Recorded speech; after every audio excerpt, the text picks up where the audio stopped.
السلام علیکم۔ آج کل خبروں میں بہت یہ بار بار بتایا جا رہا ہے کہ ہمارے ہمسایہ ملک انڈیا میں نیپا وائرس کی انفیکشن جو ہے وہ پھیل گئی ہے، اور اس کی وجہ سے جو ہے وہ 6 کنفرم کیسز آ چکے ہیں اور 2 لوگ اس سے موت کا شکار ہو چکے ہیں۔ تو پاکستان میں ابھی تک کوئی ایسا کیس نہیں آیا ہے، لیکن کیونکہ ہم ہمسایہ ملک ہیں اور آج کل آسانی سے لوگ ایک ملک سے دوسرے ملک ٹریول کرتے ہیں، تو کوئی وقت نہیں لگتا کہ ایک جگہ سے شروع ہو کے جو ڈیزیز ہے وہ دوسرے ملک میں پھیل جائے۔ اور جو ورلڈ ہیلتھ آرگنائزیشن ہے اس کو تو یہ فکر ہے کہ کہیں کورونا کے بعد اب نیکسٹ ایپیڈیمک جو ہے وہ اس وائرس کی انفیکشن کا نہ ہو جائے۔ میں ہوں ڈاکٹر مریم عتیق، اور آج ہم اسی کے بارے میں بات کریں گے کہ اس ڈیزیز کے کیا سمٹمز ہوتے ہیں اور یہ کیسے ہوتی ہے اور اس سے کیسے بچا جا سکتا ہے اور اس کی ٹریٹمنٹ کیسے کی جا سکتی ہے۔ یہ ایک زونوٹک ڈیزیز ہے، یعنی کہ پہلے یہ صرف جانوروں میں ہوتی تھی، لیکن اب یہ جانوروں سے انسانوں میں ٹرانسفر ہونا شروع ہو گئی ہے، اور جانوروں اور انسانوں دونوں میں یہ بہت نقصان دہ ہے اور بہت فیٹیلٹیز، بہت اموات اس کی وجہ سے ہوتے ہیں۔ 40 سے لے کے 75% لوگ جو اس کا شکار ہوتے ہیں وہ موت کی نظر ہو جاتے ہیں۔ تو اس کے پہلے کیسز جو ہیں وہ آئسولیٹ کیے گئے تھے 1999 میں ملیشیا اور سنگاپور میں، پگ فارمرز میں، اور جو لوگ ان افیکٹڈ اینیملز کے کانٹیکٹ میں تھے ان کے اندر، اور ان لوگوں نے پریزنٹیشن کی تھی فلو لائک سمٹم سے، کہ ان کو نزلہ، کھانسی، بخار، زکام اس طرح سے پریزنٹ ہوا تھا، اور پھر اس کے ساتھ برین کی انوالومنٹ کی وجہ سے جو ہے وہ انکیفلائٹس کے سمٹمز ہو گئے تھے، اور ان کے اندر سے یہ وائرس آئسولیٹ ہوا۔ اس کے بعد جو ہے وہ مئی 2018 میں یہ انڈیا میں نظر آئی، تب بھی یہ کیرلا ڈسٹرکٹ میں ہوئی تھی، اور وہاں پہ 36 کنفرم کیسز تھے، جن میں سے 11 لوگ جو ہے وہ موت کا شکار ہو گئے تھے، اور اس دفعہ 2 لوگ۔ تو اب تک ویسے ٹوٹل انڈیا میں 17 لوگ اس سے موت کا شکار ہو چکے ہیں۔ تو ہم اسے کیسے پہچانیں گے، یہ کس میں ہوتی ہے؟ یہ وائرس جو ہے وہ انیشلی جو ہے وہ فروٹس بیٹس، یعنی کہ جو پھل کھانے والے چمگادڑ ہیں، یہ ان کے اندر ہوتا ہے، ان کو فلائنگ فاکسز کہتے ہیں، اور اسی طرح سے یہ پگز میں ہوتا ہے، پگز ان فروٹس وغیرہ کو کھاتے ہیں تو ان میں ہو جاتا ہے۔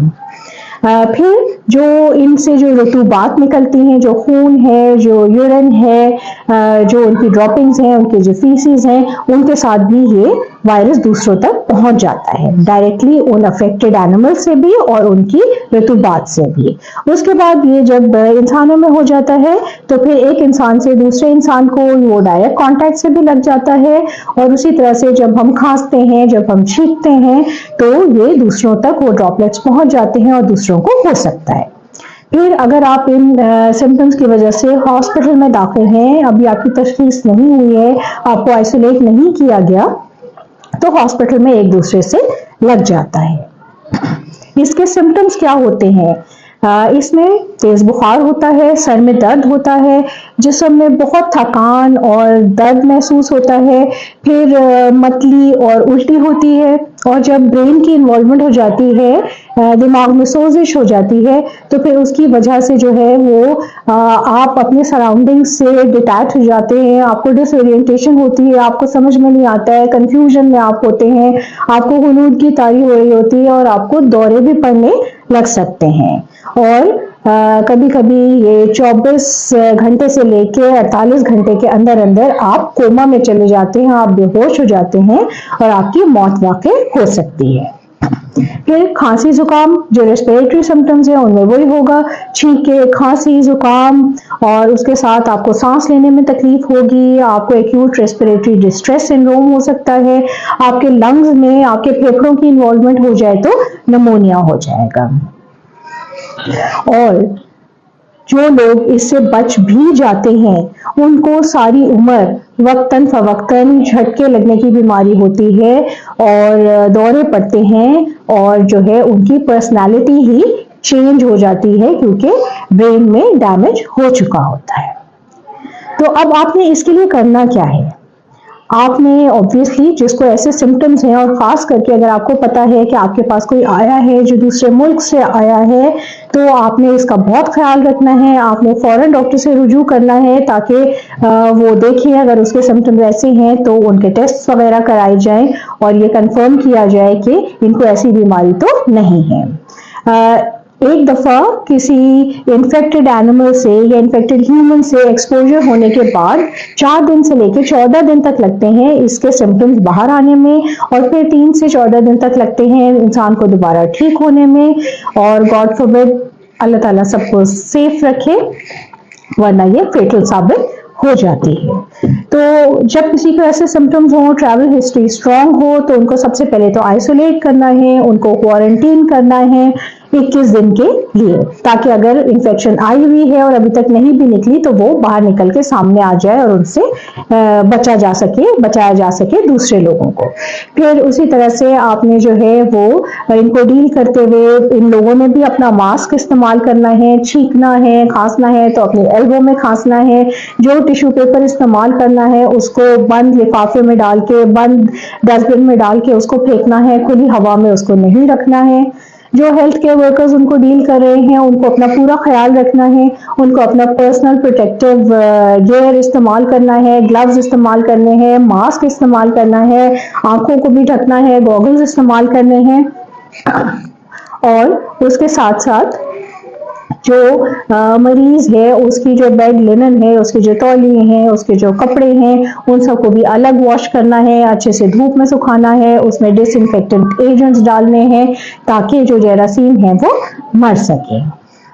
اسی طرح سے آپ نے اپنے کھانے پینے کا بہت اچھا خیال رکھنا ہے، آپ نے اچھی نیند لینی ہے، آپ نے اپنے وائٹامنز وغیرہ لینے ہیں تاکہ آپ کی قوت مدافعت بڑھے اور جو بھی ڈیزیز آپ کے اندر آئی ہے آپ اس کا اچھے سے مقابلہ کر سکیں. جو آپ کے سمٹمز ہیں وہ ڈاکٹر خود ٹریٹ کرے گا. بخار ہے تو اس کی دوائی دی جائے گی، کھانسی ہے اس کی دوائی دی جائے گی، اور نیورولوجیکل سمٹم ہے تو ان کی دوائیاں دی جائیں گی، سوزش ہے تو اس کو کم کرنے کی دوائی دی جائے گی، لیکن وہ ڈاکٹر کا کام ہے، وہ ڈاکٹر کرے گا. آپ نے جو ہے وہ کیا اور یہ کرنا ہے کہ آپ نے اپنی ہائیجین بہت اچھی رکھنی ہے، ہاتھ دھونے کی عادت کو برقرار رکھنا ہے، جب بھی باہر سے آئے اچھے سے ہاتھ دھوئیں. اس کے بعد جب آپ پھل کھائیں تو ان کو اچھے سے دھو کے کھائیے، اور وہ پھل جو زمین پہ گرا ہوا ہے جس پہ کوئی ٹک لگا ہوا ہے کہ کسی جانور نے کسی اور نے اس پہ منہ مارا ہوا ہے تو وہ آپ پلیز استعمال نہ کریں.